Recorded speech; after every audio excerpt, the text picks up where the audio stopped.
When we think of vampires, many of us imagine them to be rich, pale, handsome young chads, like the guy from Twilight, or beautiful seductive Jezebels that use their sexuality to get what they want. But before Hollywood's charming immortals and glittering bloodsuckers, there were older, darker tales. In ancient villages, when crops failed and children grew pale, whispers spread. Something was drinking their life away in the night.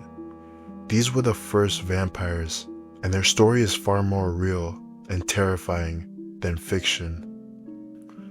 Hello everyone, and welcome back to Legends and Myths, where we dive in like Poseidon into everything legend and mythology. Today we'll be unveiling the true history and origin of one of the most iconic folklore legends in pop culture: vampires. Every like and share helps this channel grow, so make sure you hit that notification bell so you never miss a journey into the legendary. Let's dive in.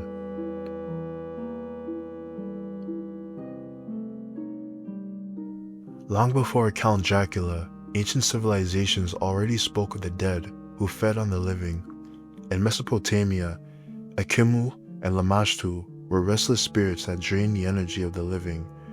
The Akimu, also spelled Adimu, were a type of malevolent spirit or ghost in ancient Assyrian and Mesopotamian religion, specifically the vengeful ghost of someone improperly buried. These spirits were thought to be restless souls unable to find peace in the afterlife, causing sickness and other misfortune for the living by sucking their life force. They could be appeased through rituals like funeral feasts or offerings. Lamashtu in Mesopotamian religion was a demon goddess in Mesopotamian mythology, associated with the infliction of disease and death. She is often depicted with Pazuzu, the Mesopotamian king of wind demons. She slew children and drank the blood of men and ate their flesh. The bearer of 7 names, she was often described in incantations as the 7 witches. Lamashtu perpetrated a variety of evil deeds. She disturbed sleep and brought nightmares. She killed foliage and infested rivers and streams. She bound the muscles of men, caused pregnant women to miscarry, and brought disease and sickness. The Greeks feared Lamia, cursed woman who drank the blood of men and children. In Greek mythology, Lamia was once a beautiful queen of Libya and a lover of Zeus, who was transformed into a monstrous, child-devouring demon. After Zeus's wife, Hera, killed Lamia's children, Lamia went mad with grief and was either driven to consume other people's children or forced to devour her own. She is often depicted as a half-woman, half-serpent creature and became a legendary boogeyman used to frighten children. In Eastern Europe, the Strigoi, the unquiet dead, were said to rise from their graves to torment their families. Strigoi are spirits from Romanian mythology that are often described as a type of vampire who can return from the grave or, in some cases, be living people. They are known for abilities like shape-shifting into animals, becoming invisible, and draining the vitality of victims through blood loss. Different stories vary, but generally they are considered a category of undead or magical creatures with characteristics similar to modern vampires, and some tales distinguish between living Strigoi, often witches, and dead ones.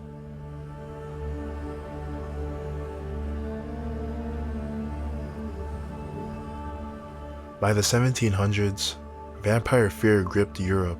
Entire villages dug up corpses they believed were rising from the grave. In 1725, in a small Siberian village, a man named Petr Blagojevich was accused of haunting his neighbors after death. When his body was exhumed, it looked untouched. His hair and nails had grown, and the fresh blood dripped from his mouth. The panic spread from Serbia to Austria, and even across the Atlantic to New England. People began staking bodies, burning hearts, and cutting off heads, all to stop the dead from returning. Today, historians believe there were logical reasons behind these ancient horrors. Diseases like tuberculosis made victims pale and gaunt, as if something were slowly draining their life away. A rare illness called porphyria caused light sensitivity, receding gums, and red-stained teeth, the perfect image of a vampire. And then there was premature burial. In the 18th century, medicine was primitive. Some people buried alive by mistake were later found with torn fingers and twisted expressions, leading villagers to believe the dead had tried to claw their way out. When graves were reopened, the gases of decomposition made bodies swell, blood seeped from their mouths, and nails and hair appeared to have grown, all proof, they thought, that the dead were feeding in the night.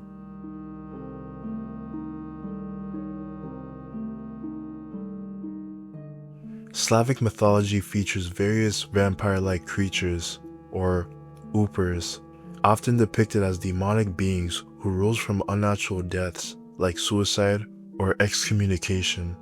They were known as werdulak, and unlike modern portrayals, they were not necessarily suave. Rather, they were vicious and could be shapeshifters like the shriga, which could turn into a predatory bird. These beings posed a threat to their families and communities, feared for bringing disease, and were believed to be vulnerable to methods like beheading, incineration, or having a stake driven through the heart. In some Russian folklore, vampires were the souls of witches or people who had rebelled against the church. There are many ways to kill a vampire. In southeastern Europe, a vampire could also be killed by being shot or drowned, by repeating the funeral service, by sprinkling holy water on the body, or by exorcism. In Romania, garlic could be placed in the mouth, and as recently as the 19th century, the precaution of shooting a bullet through the coffin was taken. Now, the idea that sunlight kills vampires is a modern creation, popularized by the 1922 film Nosferatu, and is not a part of original folklore where vampires were more likely to be weakened by it, not destroyed. In the film, the sun's effect was a dramatic plot device that became widely adopted, often explained in modern adaptations as being caused by a sensitivity to UV light, a genetic defect, or a lack of a necessary enzyme like melanin.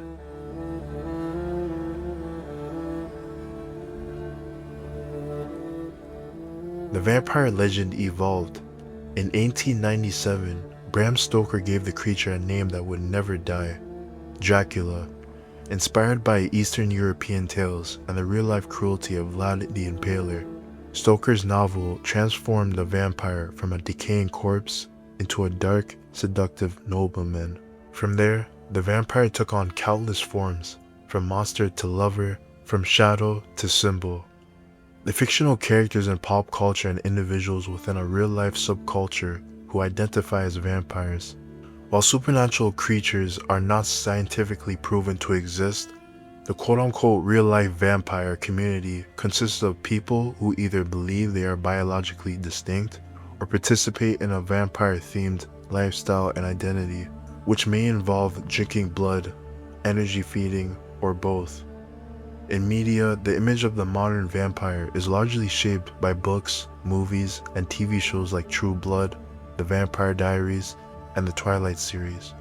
These portrayals often depict vampires with supernatural abilities, lifespans, and a diet of blood. These fictional depictions influence the aesthetics and lore that members of the real-life vampire community sometimes draw upon. Members of the modern vampire community are regular people who identify as vampires for various reasons. The community, with roots in the goth subculture and the rise of online forums, offers a sense of belonging and support from those who feel different. They have organized groups and philosophies, with members ranging from those who adopt vampire aesthetics to those who claim biological vampirism. For some, vampirism is tied to health issues and a need for self-healing through feeding. For others, it serves as a means of connecting with a marginalized identity. Now, I think we can all admit that if vampires were actually real, the world would be a terrible place to live in. Imagine not being able to walk outside alone at night without being bitten by a blood-sucking vampire. Now, some of you guys probably wouldn't mind being turned into one, which I get, don't get me wrong, it would be cool to have the ability of super speed and fangs, but let's be honest, that life would suck. You'd be stuck sitting at home all day, not even being able to see the light of day ever again. Now, I don't know about you guys, but me personally, I'd rather be a werewolf. Just cause I can walk through daylight, and I also wouldn't need to eat human flesh in order to survive. Which one would you rather be, a vampire or a werewolf? Let me know in the comments section below. Well, that about wraps up the video, guys. I hope you enjoy these types of content, and if you do, please don't forget to like, share, and subscribe for more videos like this to come. I hope you all have a good day, take care, and I'll see you in the next myth.